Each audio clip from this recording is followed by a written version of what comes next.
रोज़ा इंसानी सेहत पर किस तरह से असरअंदाज होता है, और चूँकि वैसे भी अब रमज़ान ख़त्म होने वाला है तो इसको कंटिन्यू कैसे कर सकते हैं आप? ये बड़ा अच्छा, वैसे इस दफ़ा सारे ही चैनल्स पे और आपके चैनल पे बहुत अच्छे रमज़ान के हवाले से प्रोग्राम्स चलते रहे, मैं देखती रही हूँ, जिसमें ज़हनी सेहत के हवाले से भी बात होती रही।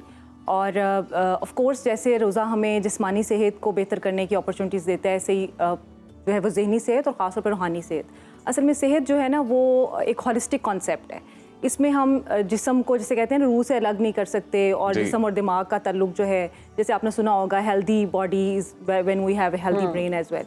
तो ये सब चीज़ें इंटरलिंक्ड हैं।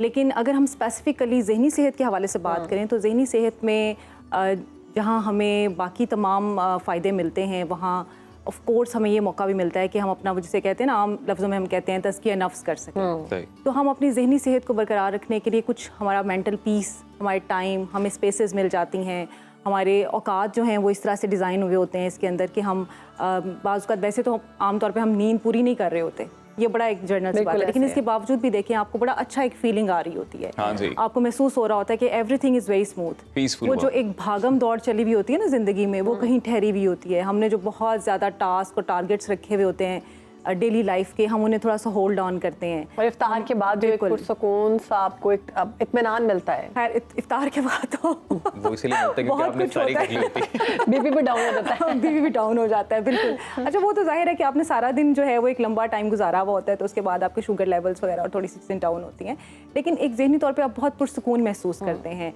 ख़ास तौर पे जो आप इबादत करते हैं उसकी वजह से आप बहुत बेहतर फील करते हैं।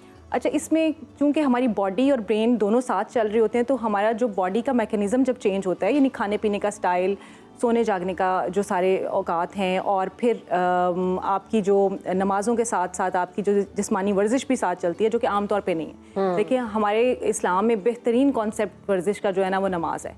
आप उसमें वो जितनी सब स्टेप्स कर रहे होते हैं, आप जो मेडिटेशन करते हैं, योगाज़ करते हैं, वो तकरीबन सिमिलर वही स्टेप्स वो सब बताते हैं।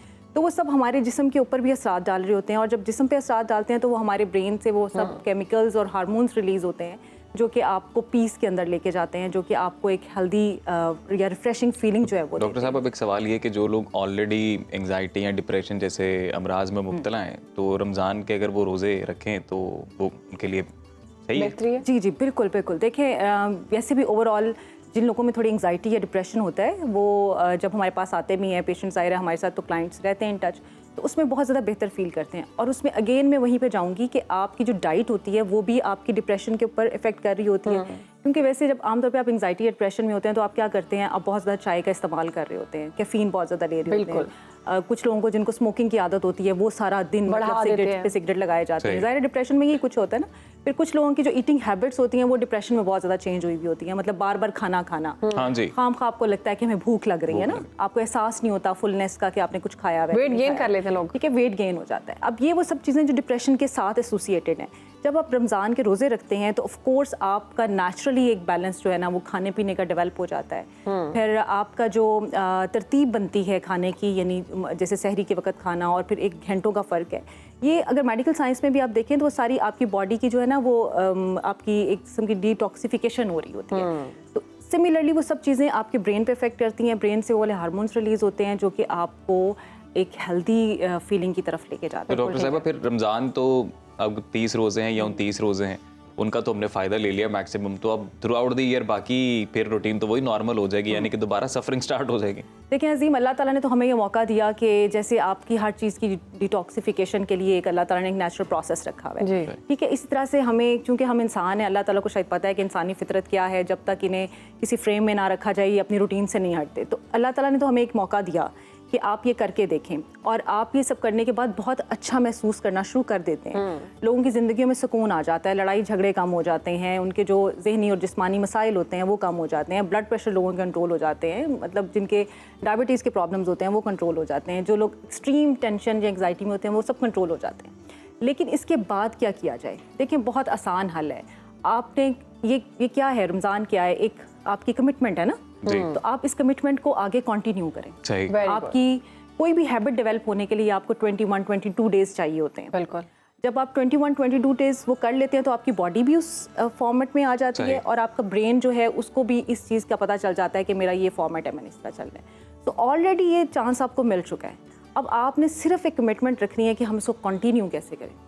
असल मसला ये होता है कि जो अल्हम्दुलिल्लाह ईद की खुशियाँ आती हैं ना, ईद वाले दिन वो सब एक्साइटमेंट इतनी आती है, और वो ईद के 2-3 दिनों में हम वो तमाम चीज़ों को, तमाम रूटीन को ना बहुत ज़्यादा गड़बड़ कर देते हैं और वापस हम पीछे की तरफ चले जाते हैं। डॉक्टर साहब मुझे आज तक एक चीज़ की नहीं समझ आई, मैं चाहूँगा कि आप थोड़ा एक्सपर्ट तरीके से समझा दें, और वो ये कि हेल्थ का आपकी डाइट का आपकी मेंटल हेल्थ से क्या लिंक है?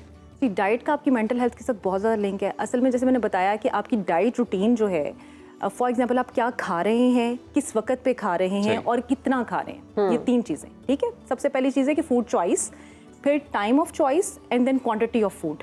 ये तीनों चीज़ें जो हैं वो डिटरमिन करती हैं कि आप फॉर एग्जांपल जैसे हम कहते हैं कोई भी फ्रूट है वो हेल्दी होता है, लेकिन अगर आप फ्रूट का टाइम खाने का ठीक नहीं है और उसकी क्वांटिटी बहुत ज़्यादा ले रहे हैं तो वो भी डेंजरस है, ठीक है। इट मीन्स कि कोई भी चीज़ जो है उसको आप बैलेंस करके खाते हैं। इसके साथ ये भी ऐड कीजिएगा, कुछ लोगों को हम देखते हैं कि रोज़े के फ़ौरन इफ्तार से पहले या इफ्तार के बाद माइग्रेन शुरू हो जाती है, और कुछ लोगों को बॉडी एक भी होती है। इसकी क्या वजह है? जी, उसकी वही वजह है कि आपने चूंकि बहुत लंबा टाइम स्पेंड किया हुआ था जिसमें आपने खाना पीना नहीं खाया हुआ होता, तो आपके ब्लड लेवल्स, शुगर लेवल्स जो हैं वो आपका बॉडी एंजाइटी अटैक्स भी आते हैं? नहीं, एंजाइटी अटैक्स नहीं आते अनटिल और अनलेस, इसमें तो बल्कि आप स्लो डाउन हो जाते हैं ना। अच्छा, आपका मैकेनिज्म स्लो डाउन हुआ होता है, तो एंजाइटी अटैक्स नहीं आते। यानी इसका फ़ायदा है? यस, इसका बहुत ज़्यादा फ़ायदा है। लेकिन अगर आप इफ्तार के टाइम पे डाइट की चॉइसेस गलत लेंगे, फॉर एग्जांपल आप सोडा लेंगे, कोल्ड ड्रिंक्स पी लेंगे, बहुत ज़्यादा मीठा या बहुत ज़्यादा मीठी चीज़ें खा लेंगे, तो वो आपका एकदम से फिर ब्लड लेवल्स जो है ना वो ज़्यादा कर देंगे, और आपके वो मिग्रेन भी शुरू हो जाती है, और फिर आपकी बॉडी जो है ना वो अंदर फाइटिंग एक शुरू हो जाती है, वो बैलेंस करने में उसको टाइम लग जाता है। और इसलिए फिर आपने देखा कि बहुत सारे लोग निढाल होकर भी पड़े हुए होते हैं। जी, नींद आ जाती है फौरी तौर पे। हम भी शामिल हैं।